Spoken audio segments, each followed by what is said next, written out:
Good afternoon, everyone. Welcome to the graduation ceremony for the class of the MIDS. That's the Masters of International Dispute Settlement for 2024-25. I'm Zachary Douglas, the director of the program, and you are the largest audience that I think we've ever had for a graduation ceremony. Now, I'm slightly intrigued as to why so many people have come this year. In this world of fake news and deep fakes, perhaps you wanted absolute, rock-solid physical evidence that your daughters and sons are actually graduated and actually were enrolled in the first place and not pursuing some voyage of self-discovery in Ibiza or something like that. So this is proof you're here.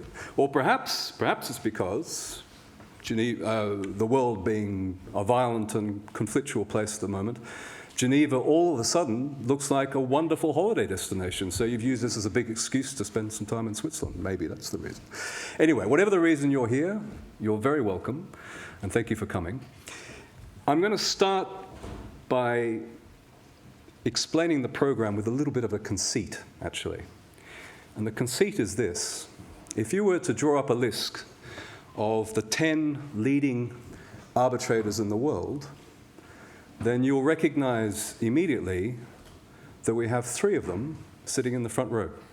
We have Gabrielle Kaufmann-Kohler, we have Wolfgang Peter, and Pierre Tessier. And I can say with some confidence, yep,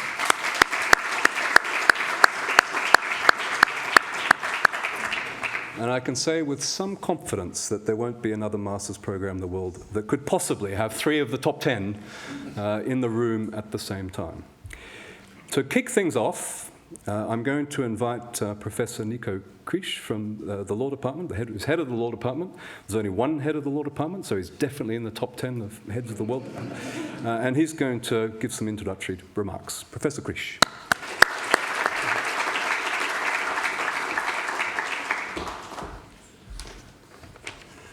Yeah, thank you so much, Zach. So dear graduates, dear families, dear colleagues, it's my great pleasure and honor to be here today with you on a special day.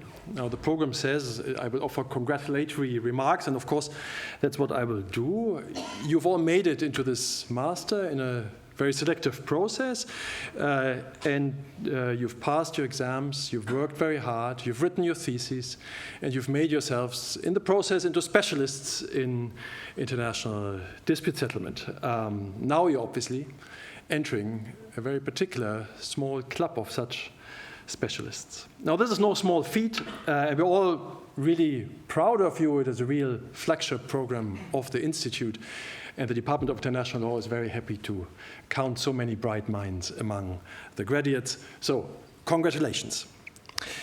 Now, you'll all move on to exciting new opportunities. Not all of you may already know which way you're going to go, but I'm sure you'll all find fulfilling and worthwhile places to work and to grow.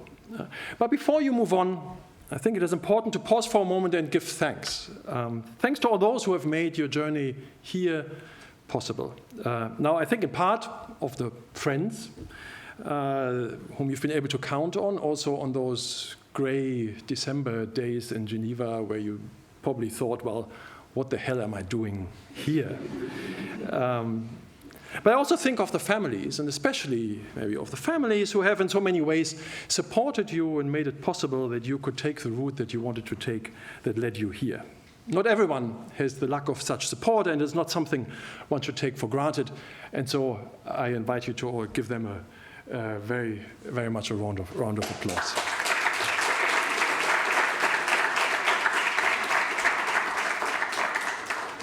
So most of you have been lucky not just because of your families, but also because of the, say, societal circumstances that have allowed you to grow. And it's only when we consider how many in the world are not fortunate enough to have functioning educational institutions, functioning health systems, or a modicum of peace and safety, that we can realize to what extent our well-being and progress depend on circumstances that are well beyond our control. On circumstances many others, many generations of others have helped to create. So the recognition you gain today with your degree is the fruit, of course, of your efforts and much effort, but it's also the fruit of theirs, and I think we should thank them too. Now this takes me to the journeys you are all embarking on next. Journeys into international dispute settlement in all its facets. Now you have all the knowledge and skills imparted by many knowledgeable professors, practitioners, and the like over the last year and well before that to navigate the complex waters of international arbitration and litigation in different roles. Many of these roles that you will take will be serving clients, be they individuals, companies, potentially states, and you will use your skills to give them the best possible chance at winning their case, at claiming their rights. But as you do that, always keep in mind that the settlement of disputes is not an end in itself, or merely a tool in the hands of the parties. It is an institution that is ultimately there to create the conditions of peace and justice on which everything else we do rests. This is true at the domestic level and rather obvious. But it's even more so in the transnational and international realm, where we don't have so many other institutions that are engaged in this task. And it's of course not an accident that the Permanent Court of Arbitration was the result of the first Hague Peace Conference, and that it continues to have its seat in the Peace Palace. Now, this link gives the profession dignity. By working to settle disputes, you're also working for peace and justice. At the same time, it also imposes a responsibility. For whatever you do, it ultimately has to be justified by that higher purpose. Not always is the pursuit of legal rights under commercial contracts, investment agreements, or international treaties conducive to peace and justice. In fact, overstretching that pursuit can sometimes undermine the faith in justice, which, after all, is the bedrock of the rule of law in a peaceful society. So, as you pursue your future paths and you rise, which I hope and I trust, you rise to important positions, I want you to keep in mind that as lawyers in international dispute settlement, you have a responsibility to international society, to the ideal of peace and justice, a responsibility that goes well beyond the particular dispute at hand. Now, well, I'm getting carried away with all kinds of grave thoughts of the future, but they shouldn't really burden us too much today. For today is a day of lightness, of relief, of joy, and of celebration, and very much a celebration you deserve. So, once again, congratulations and thank you.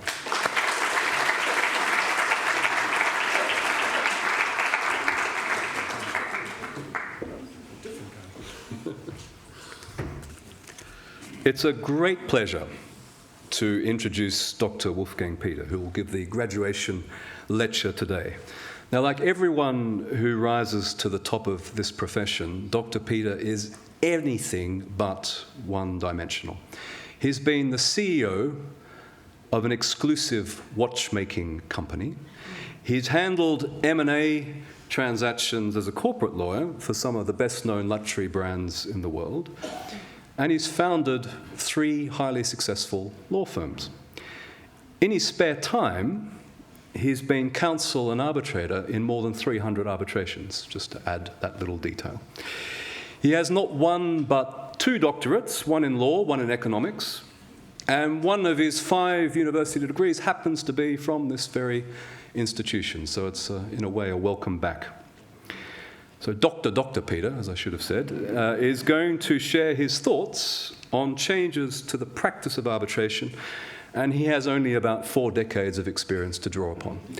So could you join me in welcoming Dr. Peter?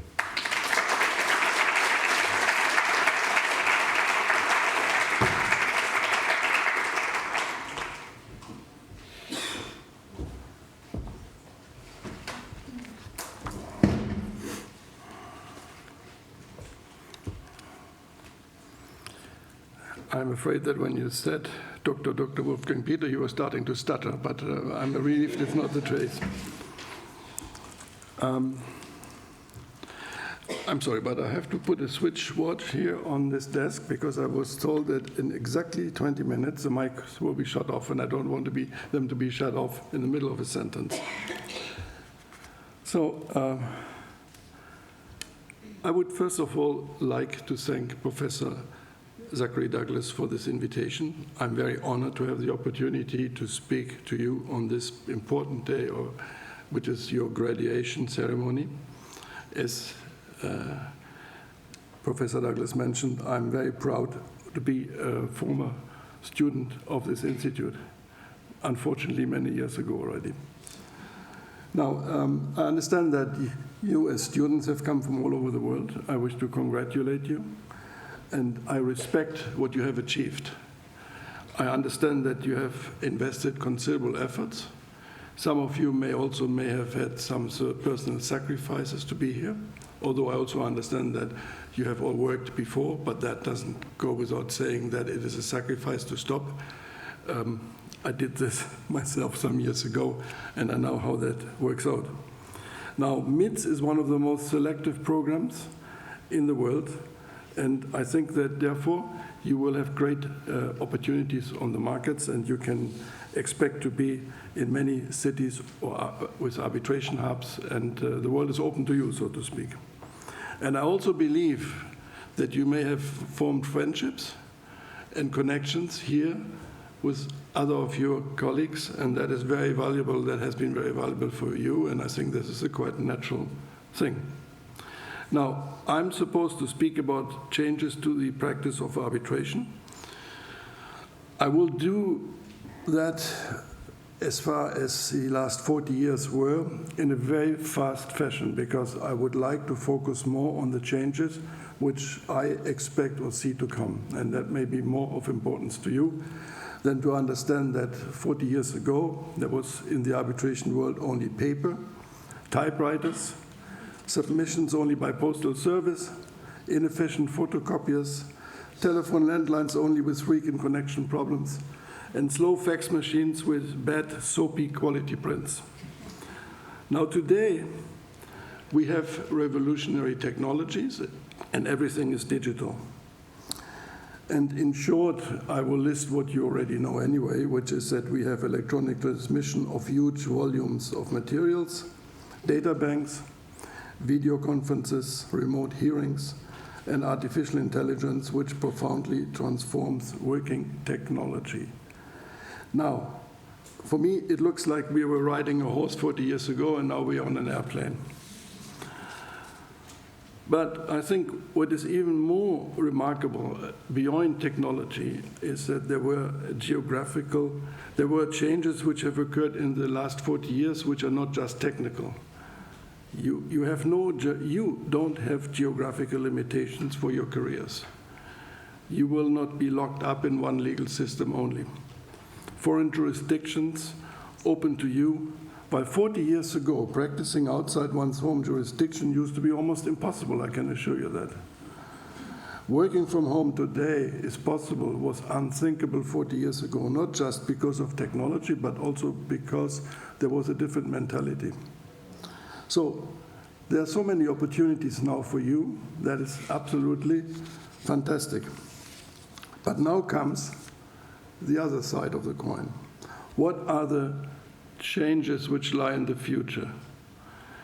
You know that there is a lot of discussion about artificial intelligence, and you know that a number of people ask themselves what knowledge will be needed in the future, what skills will be needed, what experience is still useful, and can knowledge, experience, and skills simply be replaced by artificial intelligence? Now, I want to be realistic, and I probably think you know it already, that our activities will be affected for work which is repetitive, pattern-based, rules-driven. That's clear. And I have listed a few points like document review, proofreading, citations, basic legal research, which I did, spending hours in my law firms, in the law firm's library, to look for a point.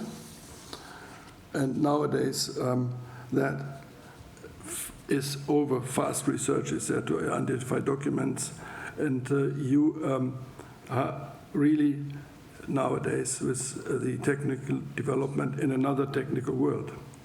But my point is, there is a danger of over-reliance on artificial intelligence. Very great danger, I see it. we may need safeguards to ensure that human judgment remains at the center. Some of you may have seen that 2 days ago, the American Arbitration Association has started its first artificial intelligence arbitrator. Now, they caution you shouldn't be worried. It's only for purely documents only. In other words, it's not what we call real arbitration. I hear that, but I know that as many developments, this is often the first step only. And if you read the full article, you realize that the ambition goes further than just arbitrations for documents only. Well, today, all arbitral awards are made by human beings. And today, human beings accept that awards are made by human beings. That's the important thing, the acceptance of awards. Now, could this change one day? Because, and here I speak of what some of us have seen and experienced, that decisions are made by arbitrators who are very subjective, imprecise, in contradiction with the law, in contradiction with the file record, riddled with oversights, and too slow. And that there is a temptation that artificial intelligence decisions may look much better.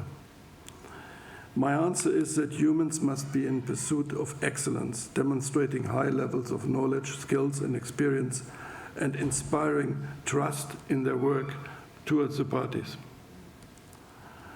But will humans always find it unacceptable that legal decisions are made by robots? Well, I hope they do, but as I mentioned to you before, the launching 2 days ago of the AI arbitrator is not a very good sign. There's still good news, though. The core activities in our dispute settlement careers will resist. I look at client relations, which you build and develop and maintain, strategy decisions, negotiations, advocacy, judgmental activities, and new legal techniques, which cannot be replaced easily by artificial intelligence. I would like to mention one.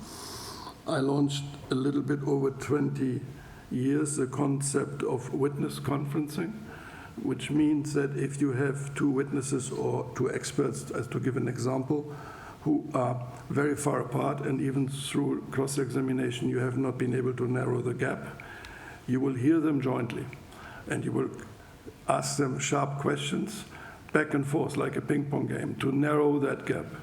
This is something I don't expect there's an artificial intelligence to do, but artificial intelligence will assist us in preparing the critical question, review the file, and program the sequence of questions. Now, what is needed facing AI, in my opinion, my humble opinion, is first of all broad general education and knowledge. And when I speak of broad general education and knowledge, I think about when I was in my studies in the US, I often heard, oh, Switzerland is such a beautiful country, but unfortunately I don't speak Swedish. And then when I ordered in a bookshop a number of books too heavy to carry on board of my plane, they never arrived in Geneva. I inquired later, and I was told, well, we sent them to Swaziland, as you said. So coming back, broad general education and knowledge, building of experience, independent thinking with an open mind, very serious and continuous fact-checking, especially now, and beware of social media as a main information source. I may say in passing, I found quite interesting a book by Max Fischer, which is called The Chaos Machine, and which describes in a very interesting way how to some extent people are brainwashed by using too much social media. You may agree with it or not, but I think it will be making interesting reading for you. So my point is, use and manage artificial intelligence as a tool so that it shall not become your master. But on the other hand, and I know that my friend Professor Terzier will say, but it's a wonderful invention, it's a great development. Yes, I mean, in many ways it can be used very well. I look at one of my arbitrations now. The arbitration operator says we have 55,000 pages on record, and it is, of course, possible that AI easily ingests the full file, and then you can program what it's supposed to do and how it's going to be helping you. Now, there are other important changes evolving in our practice as I see it. I mentioned already indirectly increased mobility. I see younger people around me, and they look out to Europe, Asia, Africa, the Americas. These perspectives are possible now. There are also opportunities for independence at an earlier age than were 40 years ago. I see now young lawyers create law firms, and I think some of them are successful, some others may not, but this is how life is. Young independent arbitrators open their practice. I hope they're always independent, but at least they open their practice very early. I caution, though, if you want to have independence at an early stage, you may have to make some sacrifices for it. It's not easy, because we are living in a world which is under very tough competition, and tough competition will divide it between those who bring the knowledge and experience to master it. I give you one example of changes. In the future, there will only be short list appointments, I explain. When you're going to be appointed as counsel or arbitrator, you will be approached and they say, well, we would like to put you on a short list, and then we will see how it works out. And so you're there with 4, 5, 6 other people on that short list, and you wait for the lottery ticket, whether you're a winning ticket or not. In my first years, there was no such short list, I can assure you. I was approached by legal counsel, I was approached by various people, and they wanted to directly appoint me. And I thought that was quite natural. They knew me, and I thought I could do the job, and that's it. Well, that's over. Because now, with a number of what I call politically correct developments, it may be seen as favoritism if you are directly appointed, so it has to go through a shortlisting. It is also to protect people that appoint you as a law firm, because if things go wrong, the board may say, well, why did you appoint them? You should have made a list and we discussed it, and so forth. So the atmosphere has changed. One other point which I would like to make, I see that a lot of us are proud of conversational knowledge of languages, and that is nice if you want to order pizza in Italy. But I think that if you want to use languages as a real professional tool, and you want to chair an arbitral tribunal, for instance, as an example, you may want to focus on fewer languages, but in depth. That's very, very important. Then another point is you can no longer be a pure lawyer nowadays and leaving financial and technical issues to experts or knowledgeable people. I knew one one giant of international arbitration, but he was well ahead in terms of generation of me, and he said, I'm a pure lawyer, I'm a real lawyer, this is what we're all about, finance and technical thing, I leave that to the experts. And he waved his hand in that sense. Well, you can't do that anymore. You are expected to develop some knowledge in these fields, and I believe that you have done so. I remember a situation where I was sitting with an arbitrator who, what was it? Yeah, it was an M&A post-acquisition arbitration, which is accounting heavy. You know, it's one of these arbitrations where you have to decide post-fact if things have changed, if the price has to be adjusted, and that has been provided for in the contract. He came to me and said, can you explain something? I don't understand how this works with these balance sheets. You have assets, and then you have liabilities, and the same figure down there. Doesn't it mean that the company is worth basically zero? No, I wanted to be polite, so I said, it's a very good question, but there is something like an accounting system. But to myself, I said, how is somebody so brave to be in such a highly technical field, and just think because he is an arbitrator, he can do it? Well, that has changed. I think I'm impressed by the skills and competence and the learning that has been shown by younger professionals in the field. Then one thing which I think I want to tell you is that when we speak about not only being a pure lawyer, do not accept to be confined in your legal profession. I'm not saying don't move into another profession. People do this, and they may have very good reasons to join a bank or a trading house. I'm speaking about, as a lawyer, you can have accessory activities. I see lawyers who develop entrepreneurial activities, such as, for instance, some invest and manage on the side third-party funding. You know what that is. I see lawyers who are much more fun. They own vineyards and manage them well, continuing with their law firm activities. Restaurants. I know a couple of them who own art galleries.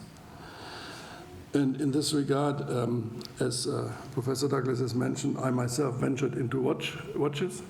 I may mention in passing, I ventured into legal data banks. My former partner, Jacques Peter, and myself worked for years to develop a legal data bank.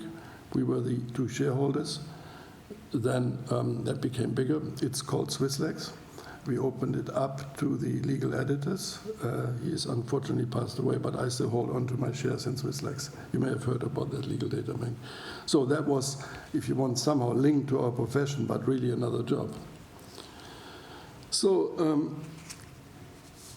let me tell you, you can develop entrepreneurship, and you can let you carry by vision and creativity. But you must note opportunities coming up, first step. You must have the courage to go along. But that often people don't. And you have to develop that, and you have got to take a chance and figure it out. My final point, My final point, yes, our profession, that's very, very important. Our profession is about justice. It is not just making tons of money. That's very important. And you feel it more when you have done a number of years. Then some of the things you see become morally burdensome when you see it done, and how people unscrupulously proceed. So it's very, very important, because you need a moral compass to avoid the deplorable things we've seen happen all the time. Live up to an ethical standard. And then you will enjoy self-respect, which at the end of a long career is very important, and you will also be respected by others. Well, thank you very much for your attention, and I wish you much, much success in your careers.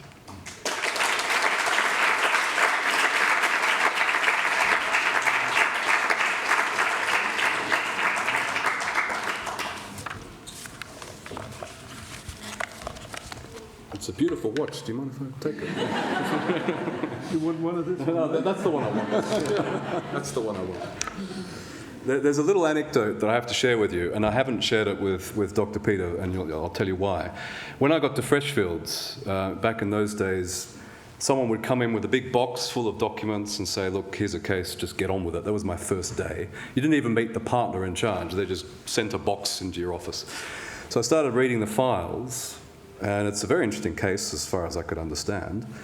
And the chairperson happened to be a certain Dr. Peter. I'm not sure if you remember. That was my first case at Freshfields. And I didn't mention it earlier when I was negotiating your participation, just in case you had a really bad recollection of my performance in that case, which is quite possible. Could I now introduce our executive director, Emilie Poisson, who has mastered everything in just a short space of time, including the weather, which is going to be quite important for later. So thank you.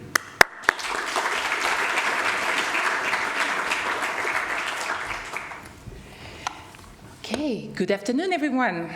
It's a true honor to be before you today, graduates, faculty, families, friends, as we celebrate the achievement of the MIDS class of 2025. I'm new to MIDS, but I feel incredibly proud to be part of this moment, to celebrate you and to welcome you into the next chapter of your journey. And now, it's my great pleasure to introduce the presentation of graduates. Each name we hear today represents a story of ambition, growth, and achievement. So let's honor them together. Congratulations to all of you. You're truly outstanding.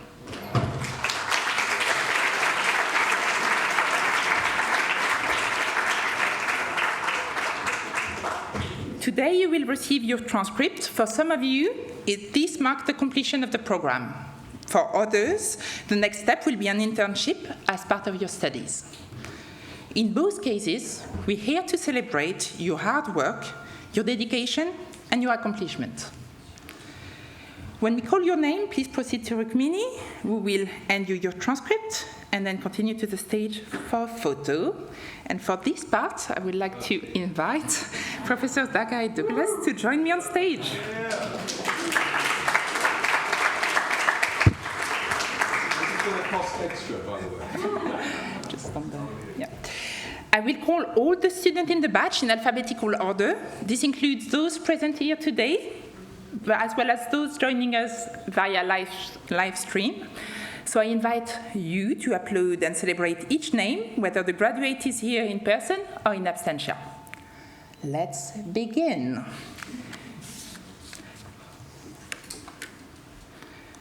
From Uruguay, Federico Achar Brito del Pino.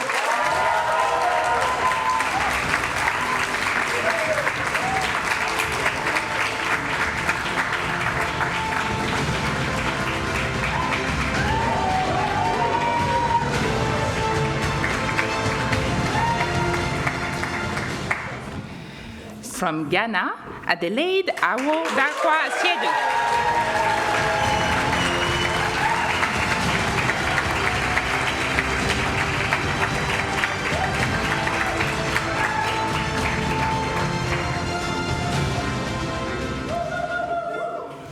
From Russia, Galia Balgabayeva.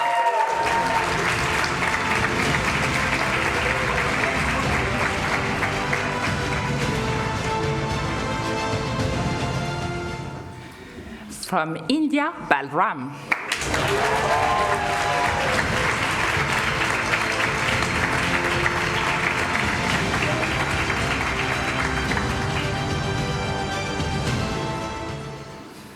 From Colombia, Valentina Botello Leone.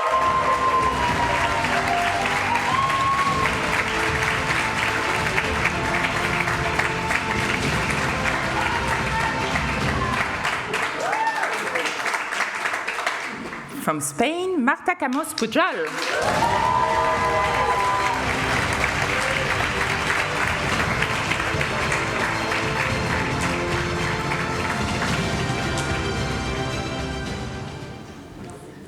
From Portugal, Ana Luisa Candido Rondero de Souza.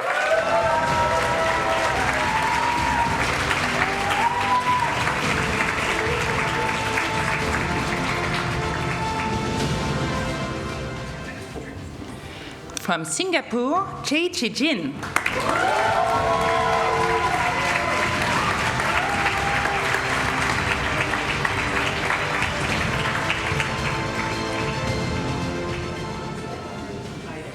From Brazil and Italy, Rodrigo Correa Minuzzo.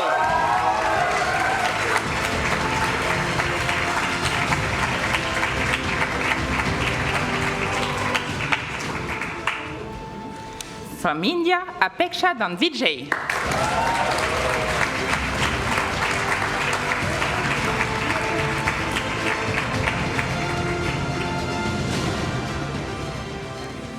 In absentia from Mongolia, Alima Erdenebat.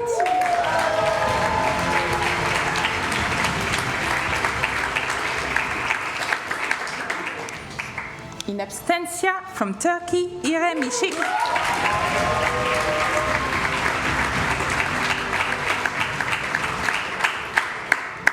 From India, Shreyant Jain.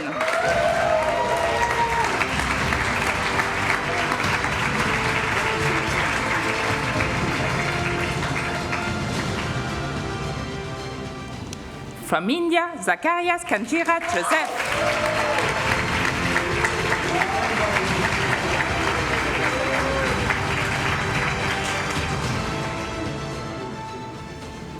From Russia, Anton Komogorov.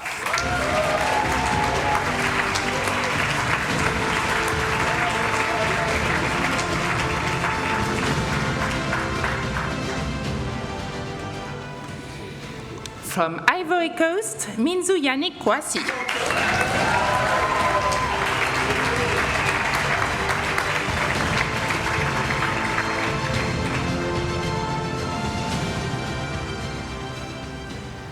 From France, Caroline Loyal.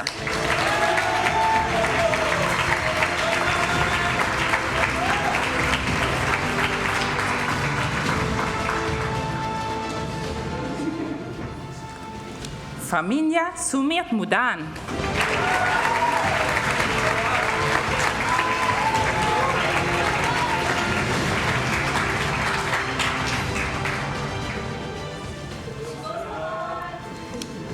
From Brazil, Giovanna Martin Santana.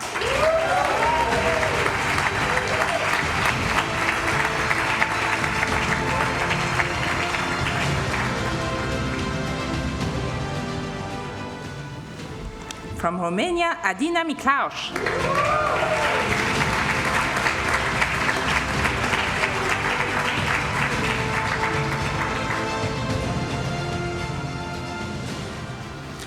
From India, Abhishek Misra.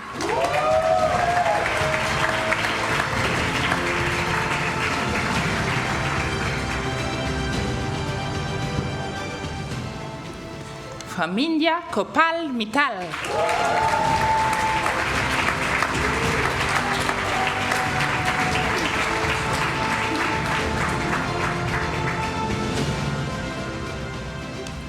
From India, Nitya Chaudhary Mohampudi.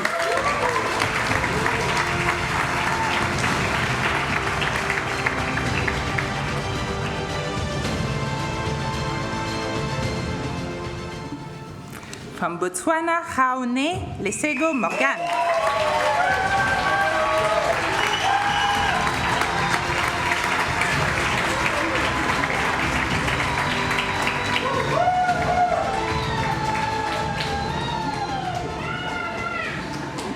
From Nigeria, Paix Bamise Oyewale.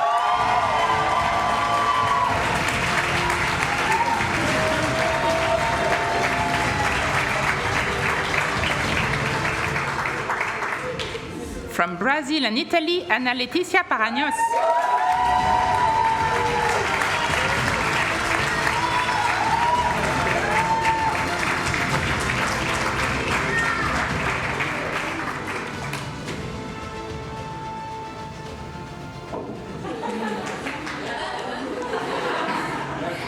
From India, Brian Pillay.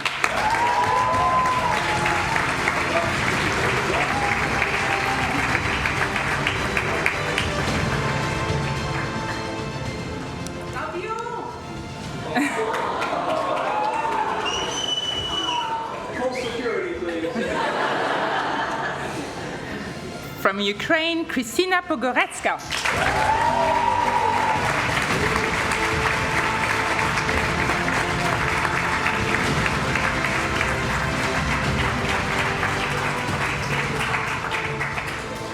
From Argentina, Horacio Rizzo.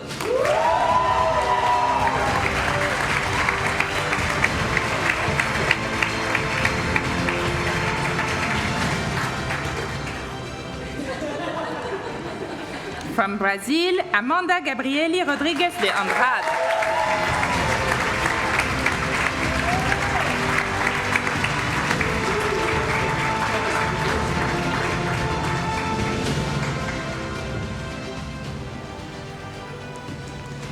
From Bolivia, Alexander Rosman Camacho.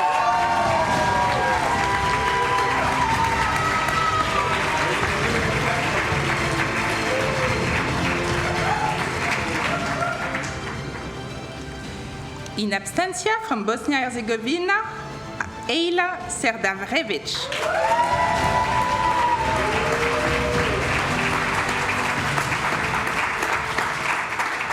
From Georgia, Nitsa Siradze.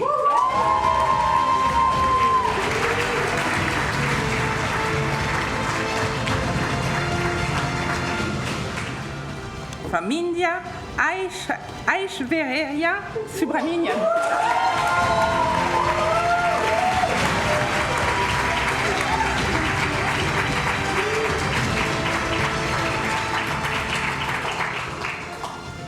In absentia, Radhika Yadav.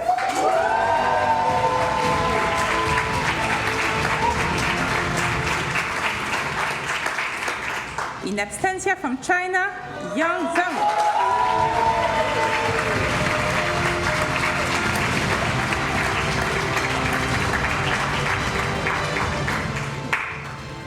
Congratulations to each and every one of you.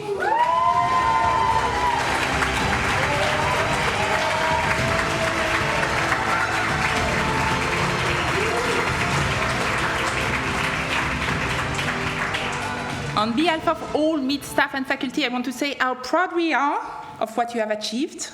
We look forward to seeing you grow, pursue your dreams, and make your mark in the world.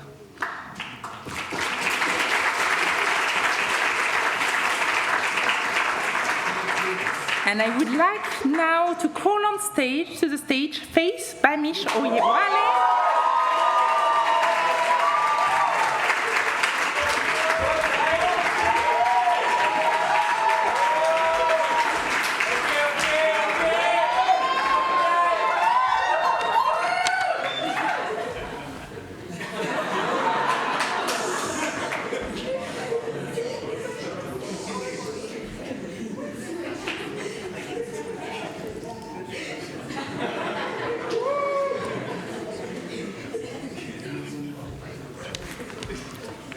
That was a long walk to victory.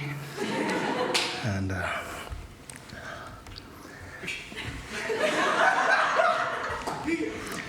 distinguished mates, faculty, family, friends, new students, and of course, to this graduates, good evening. My name is Faith, and I'm from Nigeria.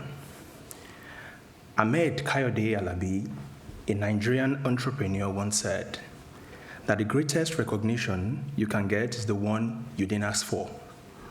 That is why I consider it a great privilege to stand before you today, delivering the graduation speech on behalf of the 2024-2025 MIDS class. It was just like yesterday when we gathered at Peak Week for the first time. And I remember Zachary walking into the bar with the excitement of a kid, promised video games after homework. Only later did I learn that Zach had worked for 9 years in India. Giovanna Santana had worked for 10 years before coming to the MIDS. Radhika Yadav was already an advocate on record at the Supreme Court of India. Yannick already had the PhD. And that's one of the dividends of this program, the privilege of learning from people with diverse journeys and perspectives, all of which enriched our own. So many activities underscore our collective experience at the MIDS, but I've taken the liberty to only highlight the core events. From that first day, our year unfolded in unforgettable moments. Our welcome day at Villa Monnier began with Professor Douglas asking us to introduce ourselves and describe how we spent our summer. Jane went on a trip to a concert in Belgium. Brian had run a marathon event. Nithya got engaged and married in the course of the program. Some people like me improved their cooking skills to survive in Geneva.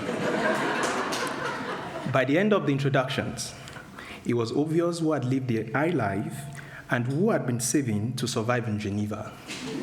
You already know the category I fell into.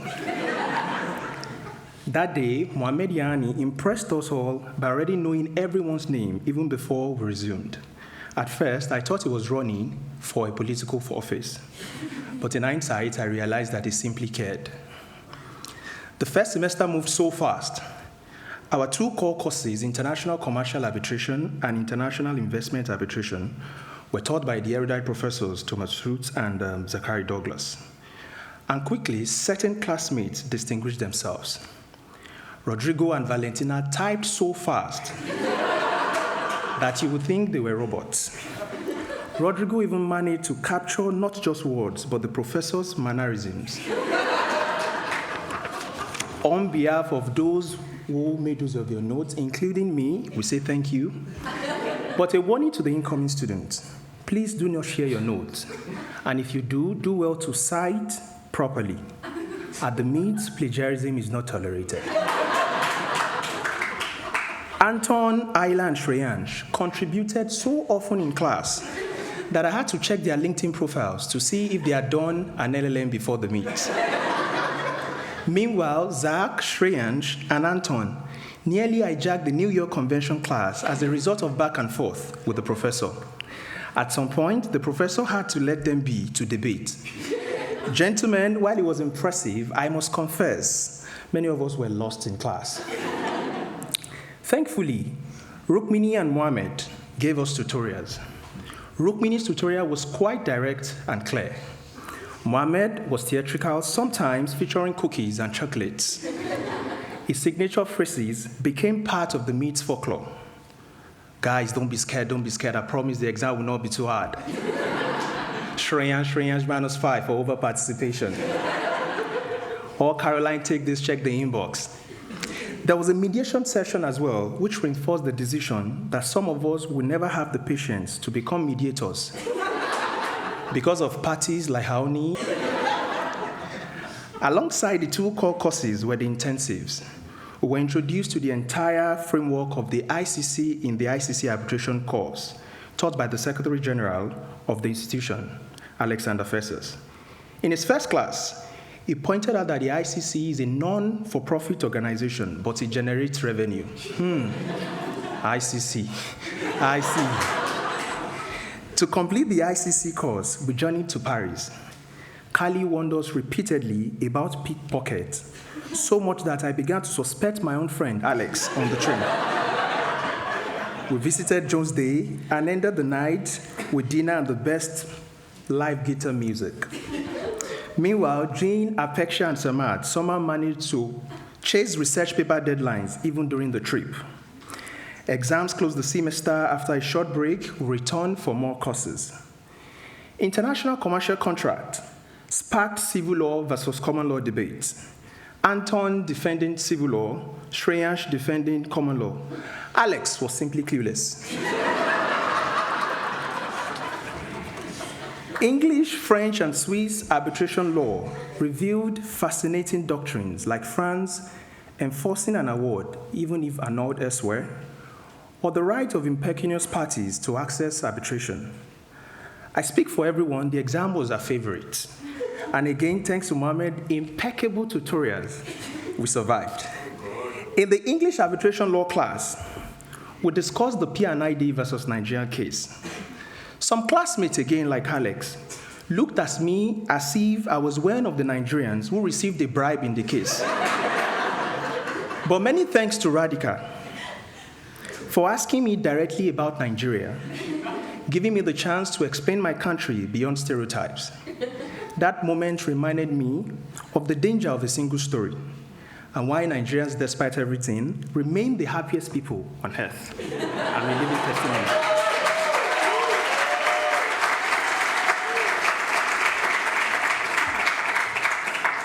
In March, we traveled to The Hague. Who can forget Zach calling the ICJ judge, Minister, Mr., Sir, Professor, Your Excellency, or Mohammed asking us to say ICJ to elicit smiles during photography session. And to incoming students, a quick warning, please. Apparently, the coffee shops in the Netherlands are not the same here in Switzerland. At this time, unfortunately, we faced Kali's abrupt departure. Kali, thank you so much for leaving us with memories and advice to hold on to.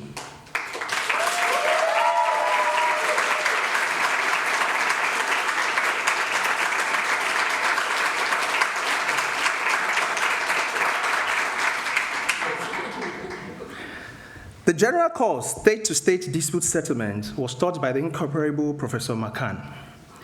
He opened the class with a video asking us to imagine arriving from Mars and sprinkled every lecture with his favorite concept, cross-fertilization between different fields and tribunals. It even appeared on one of our exams.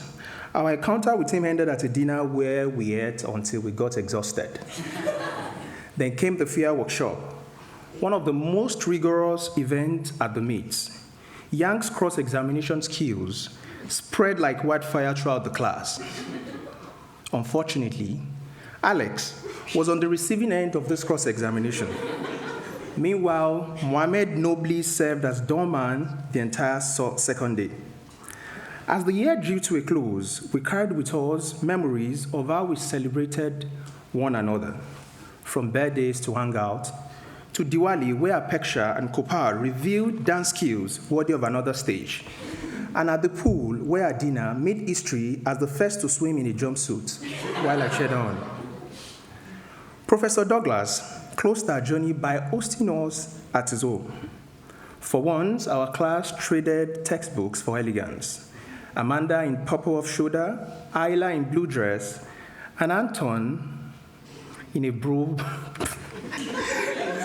classy polo. Incoming students, I thought to mention to you that you too will meet all these unforgettable characters. You will meet people like Abhishek, whose questions sometimes outlast the professor's answers. You meet people like Horacio, who always had the wittiest, funniest responses that kept us laughing even in the most serious classes. Jane, who would capture your best moment without even knowing. Zach, who would discuss compliance on the bus, on the tram, and every other place. Ana Souza, who once helped me retrieve my stolen phone in Portugal. And Shreyansh, whose participation in class depended on whether Real Madrid won the previous day. And Samat, who spent endless hours in the library, yet smiled throughout. But I doubt you'll meet anyone like Mohammed because he was a lecturer, a student, photographer, tour guide, comic relief, and anchor. Though absent today, Mohammed, we thank you for defining our MIDS experience.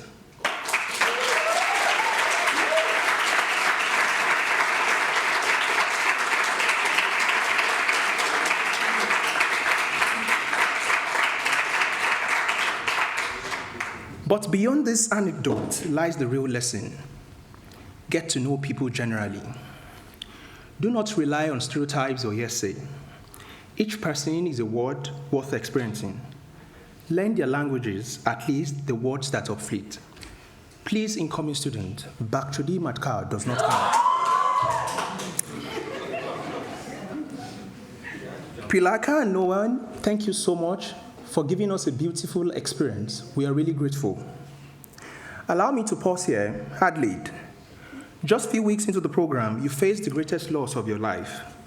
You thought of quitting, but you kept showing up.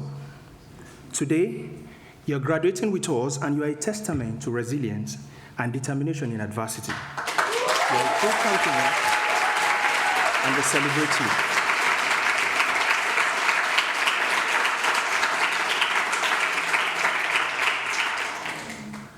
As we graduate today, I recall Professor Douglas in the last graduation, asking us to always remind ourselves what success really means to us. Too much often, he said that we measure success in dollars. Today, I think the better measure is how we can make a difference. Chimamanda Ngozi Adichie, a Nigerian writer, once said, "To change the world really means to do something or to know what not to do. To have an ambition which is meaningful but not necessarily grand." My friend, Destiny Ogedegbe, echoed at Harvard Law School that her ambition makes the difference. Not necessarily elaborate ambition, but one that is meaningful and reflects positively on others. What do I mean? Some people wrongly correlate impact with quantity rather than quality. Whereas, the simple decisions we make to act civilly and respectably, to support activities that promote our peaceful coexistence, are all impactful with sufficient multiplier effects. We must all act as though the things we do make all the difference because they do in fact. To believe otherwise, to lean towards the nihilistic idea that our decisions do not make a difference or make no difference, is not a profound critique of the effort that have brought us far. It is rather a cheap trick of the rational mind. I've come to the MIDS with virtues good for a resume, and I leave the MIDS with virtues necessary for life. And I have you all, my parents, Baba Beji and Iya Meji, if you are watching, my loved ones and amazing colleagues, my professors and friends, to thank for this experience. I will never forget this in my life. Class of 25, congratulations to all. It's a privilege to deliver this speech. Thank you so much.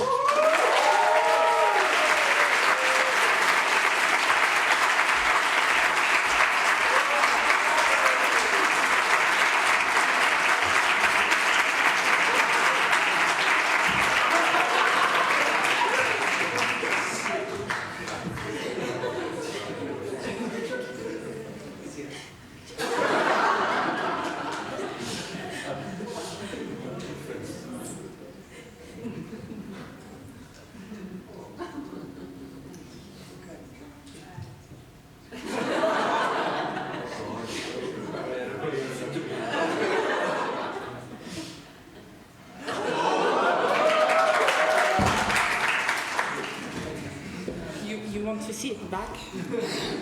We asked Mohamed if he agreed, and he was okay with it. Thank you very much. That was quite a speech. Now I would like to invite to the stage Scott Forbes to deliver a remark on behalf of the Alumni Association.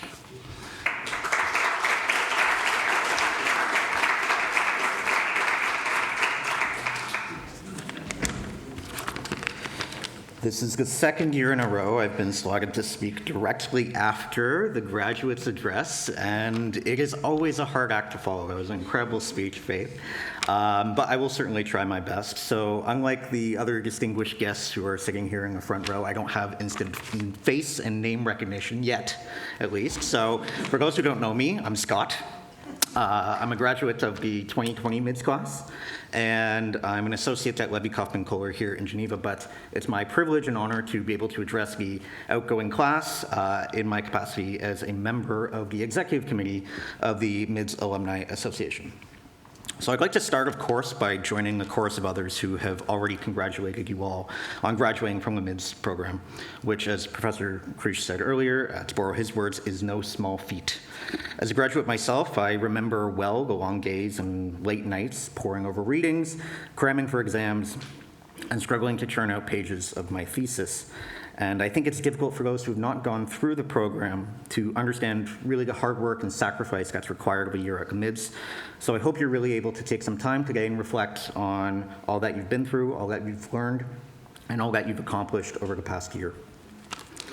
But as Faith's address moments ago evidences, it's not the time spent in solitary study at your desk or in a library that you will remember most. It's the moments and experiences you shared with your batchmates that will endure, whether they were made in a classroom or in Picciotto Common Room or at Pickwick's or at Bain de Paquis. I like how nothing ever changes. I wrote this ahead of time. And, or on your trips to Paris, The Hague, and beyond.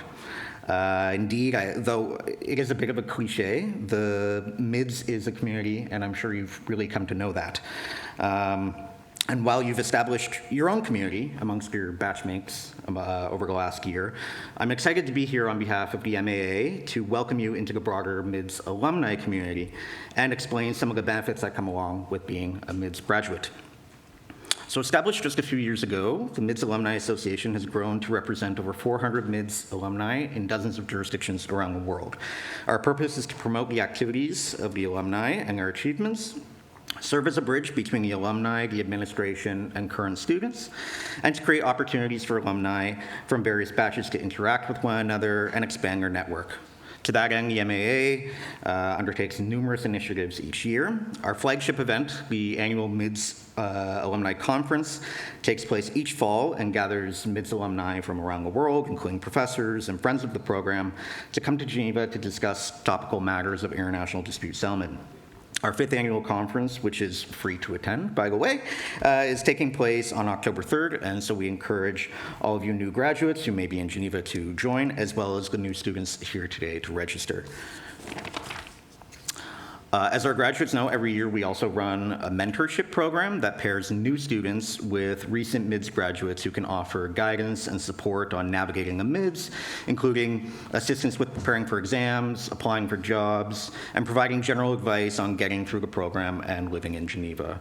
As the newest MIDS graduates, I am sure the next generation of students would really benefit from your wisdom, and so we ask and encourage that you sign up as mentors. And for our new students here today, I hope you'll take advantage of the wisdom of our new graduates and sign up for the mentorship program. So aside from these two foundational programs, of course, we undertake several other initiatives throughout the course of a year. Our regional desks are extremely active in organizing MIDS get-togethers and networking events in cities around the world. Since the start of this year alone, we've held events in Paris, Hong Kong, London, Lima, Zurich, Mumbai, and Vienna. Last year, we also launched the inaugural version of the MIDS Socials in Geneva, which pairs current students and alumni together in small social groups to get to know each other. And we take efforts to try and match people who don't know each other and come from different backgrounds in order to expand sort of your network, and you get to interact with new people who you may not already know from the program. And given the positive feedback we received last year, we're excited to be launching the second edition of our MIDS Geneva Socials in early October, coinciding with the annual conference. Lastly, as a new graduate, you'll have access to the MAA's vast network for your own professional development. Whether you want to promote a recent publication or upcoming speaking engagement, a new job or position, or you want to organize an alumni event of your own, the MAA offers support to all its members and offers its platform for you to do so. So at this point, you might be saying, okay, Scott, that all sounds really great. What's the catch? Well, there is no catch. Membership in the MAA is free, and it's incredibly easy to register. All you have to do is go on the alumni page, go to MIDS website, click on the link to take you to the registration form, fill out some information. You're all good. Or you can contact us on LinkedIn, of course, or through the MAA's email anytime you may have questions about the organization. So with that marketing pitch complete, I hope you will consider joining the MAA, but more importantly, I want to once again congratulate you on graduating from the MIDS, and welcome to the alumni community.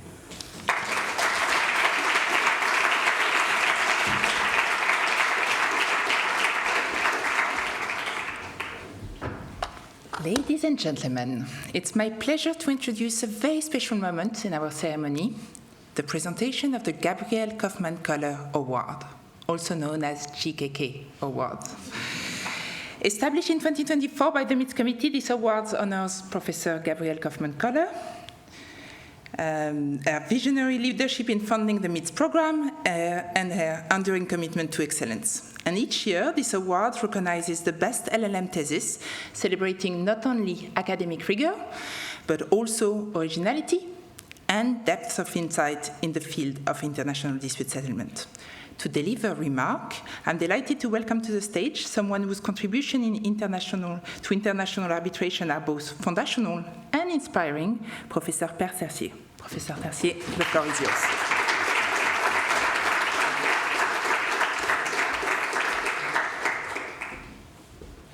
Ladies and gentlemen, it's not only my honor, it is my pleasure also to be with you once again. As probably you know already, last year, I've been appointed by somebody as sole arbitrator in a very controversial case leading to the receipt of this year's Gabrielle Kaufmann-Kohler Award. As sole arbitrator, this was a good procedure. It was totally confidential, that is normal. So confidential that I ignore, of course, who were the author and even who were the professor that have selected the papers. At the end, I had 4. Happily, you may know that I was in favor of mass claims litigation. I could have received 40 papers to decide. In fact, I had only 4. But I had not heard Dr. Peter presentation. Otherwise, I could have sent all the papers to the American Arbitration Association in order to have a good decision. Now, 2 points. First point, the scope of the subject were really absolutely in line with the competence of Gabrielle, if I may say so. It is really goes from international private law to international public law with, of course, arbitration, dispute resolution. And secondly, they were of very high quality, all 4. So this, of course, is totally in line with the achievement of Gabrielle Kaufmann's activity. Now, the sole arbitrators, you know that it is a difficult task, by the way, because there's always a risk that you are impressed by your personal views. But leaving that by side, you try to apply law to facts. The facts were clear. I had 4 papers. What is the law? Okay, so I had to find what was the criterion that I will apply. I take 4. The first one is a choice of the subject. What is a subject? You can take a totally new subject, or you can take a very classical one. Both have their advantage or difficulties. In particular, if you take a new one, you have to be a bit original, improvise. If you take an old one, it's difficult also, because you have to really give new ideas and make selection among a lot of positions. Second condition is criteria is when you have chosen it, you must, of course, give your position. What does it mean? You must describe the topics. What are the elements? What are the facts that are necessary to understand? Then you must go to the basis. What are the bases upon which you decide? Then you have your own finding. And very important, at the end, you come to the conclusion, to the answer to the question. And here, a quality that we must have, you must be also courageous. Well, but we all know that it's not sufficient to be a good lawyer. It is necessary, third criterion, to present it in the way that is good, in the way you construct, you articulate your arguments, you give your arguments, a roadmap, the progression of the idea so that the reader can easily follow your thinking. And then at the end, it must be, of course, perfectly clean. Drafting, beautiful drafting. If I may insist, it must be clear, it must be concise. This is not always a quality. You can really try to be as concise as possible. These are the criterion that I used in order to make my choice. And it was not an easy choice, but I'm courageous. I made my choice. And again, it is a procedure, probably a bit an expedite procedure, I agree, but there will be no challenges. I hope the procedure of my appointment was correct. Ask Professor Douglas, and I do not see any violation of ordre public, so I think really my decision is final.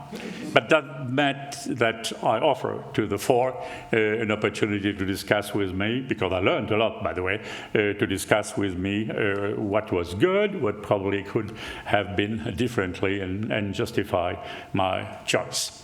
I would like to congratulate all of you for this success, for having been here at this beautiful program. I wish you all the best for your career. And now I think it's time for Gabrielle Kaufmann-Kohler to notify my award. Thank you.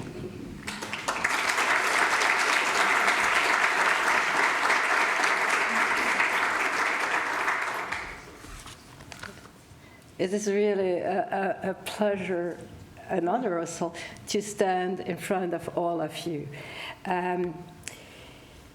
So I'm not supposed to give a speech, right? I'm supposed to give an award, and that's what you're all waiting for, actually. So I will give the award to Giovanna.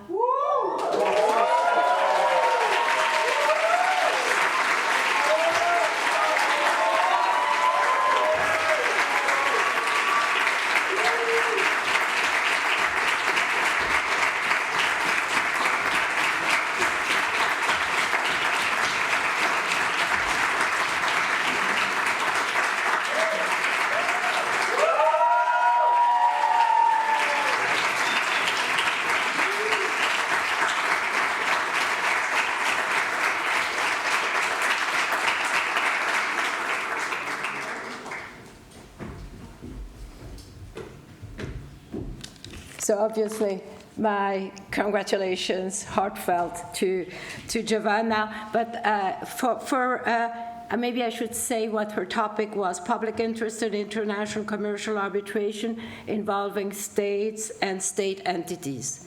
A fascinating topic. I have not read the paper, but maybe I should read it, right? I would also like to congratulate the three other finalists for their achievement. Do they know who it is? Do I have to say it?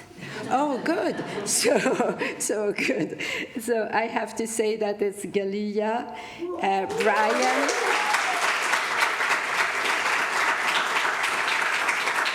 and Rodrigo.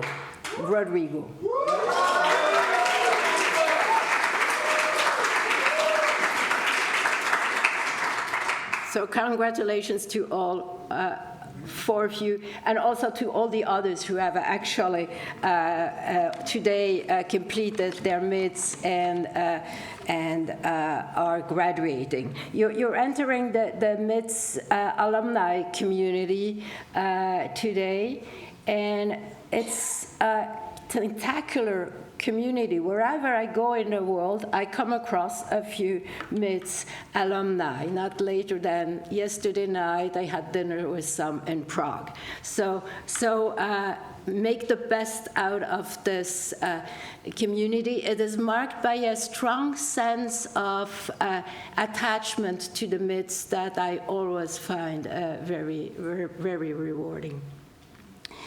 I would also like to welcome the new edition, the new class. Regularly, I have MIDS alumni who tell me that this was a life-changing experience. Now, whether it will be for you or not, you'll have to see, but in any event, make the best out of this year of learning and exchange. You're also the first ones to benefit from a new revised curriculum. And after so many years, the MIDS started in 2008, it was time to adjust to the evolution of the teaching needs. And I'm very happy that Professor Douglas and the MIDS committee went ahead with this reform with a clear vision and a lot of determination. So in short, this was not a speech, in short, congratulations and welcome.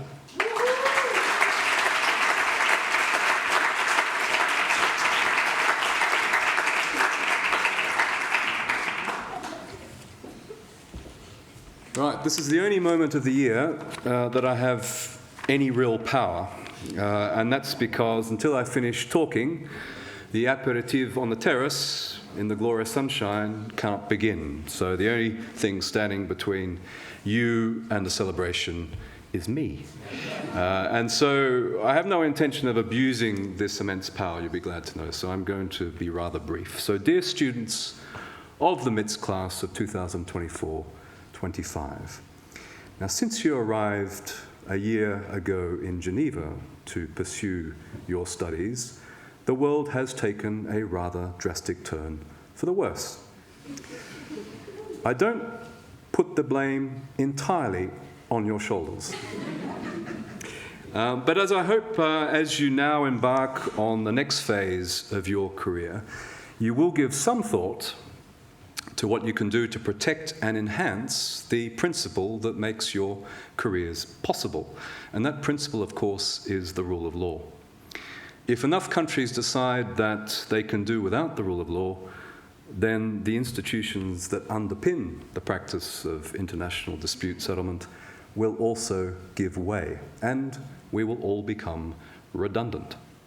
Now, that extreme scenario is rather unlikely, but what is likely, indeed what's happening right now, is that cracks are appearing in the system. So international courts are becoming more politicized, states are withdrawing support for critical international institutions. Governments are taking measures that are hostile to arbitration. National courts are interfering more and more with ongoing arbitrations. Arbitrators are subjected to intimidation tactics by many firms. Ethical standards in the legal profession are being eroded, and the list can go on and on and on. Now, every student of history knows what happens when the rule of law breaks down, and it's very simple. Violence steps in to fill the void. Now, it's rather remarkable, you've all read the papers, I'm sure, it's rather remarkable how quickly things have deteriorated over the course of the last year. And we should be asking the hard questions as to what unleashed these forces that are so hostile to the rule of law. A chap by the name of Frédéric Bastiat was a French liberal economist and parliamentarian who lived in the first half of the 19th century. And he said this: the worst thing that can happen to a good cause is it's not to be skillfully attacked, but to be ineptly defended. And I think it's fair to say that the legal profession has ineptly defended the system for the international dispute resolution. And this has left it vulnerable to attack.